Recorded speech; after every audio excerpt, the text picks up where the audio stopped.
இவ்வளவு பின்னடைவு இருக்குதுன்னு தெரிஞ்சு நீ எப்படி அந்த நீட்டை கொண்டு வந்தீங்க? காங்கிரஸ் திமுகவும் சேர்ந்து நீங்க தம்பி நீங்க கொலை பண்ணிவிட்டிய. நான் எங்க அப்பாவை கொண்டுட்டீங்கன்னு அழுகுனே, கொன்ன நீனும் கூட உட்காந்து அழுதுட்டு இருக்க. அதெல்லாம் சேட்டை தானே?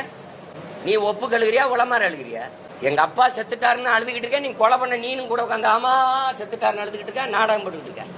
கச்சத்தீவுல இதே தான். கொடுக்கும்போது உட்கார்ந்து இருந்துட்டு இப்ப மீட்க தீர்மானம், நீட்டு கொண்டு வரும்போது பேசாம இருந்துட்டு இப்ப மீட்க தீர்மானம். எல்லாமே நீங்க காவிரி நதிநீர் உரிமை பறிக்கப்பட்ட போது யாரு ஆட்சியில் இருந்தது? 410 டிஎம்சி 450 டிஎம்சி வந்துகிட்டு இருந்த மாநிலத்துக்கு தண்ணீருக்கு கையேந்திர நிலைமை கொண்டு வந்து விட்டது யாரு? இதே காங்கிரஸ் அம்மையார் இந்திரா காந்தி ஆட்சி, இதே ஐயா கருணாநிதி ஆட்சி. போட்ட வழக்க அம்மையார் இந்திரா காந்தி அழுத்தத்துல திரும்ப பெற்ற பெருமகன் நம்ம ஐயா தான். ஏன்னா ஆட்சியை கலைச்சி விட்டுருவாங்க 350 பயன்படுத்தின்னு பயந்துகிட்டு நீங்க திரும்ப பெற்றீங்க. அது பிரச்சனை ஆயிடுச்சு.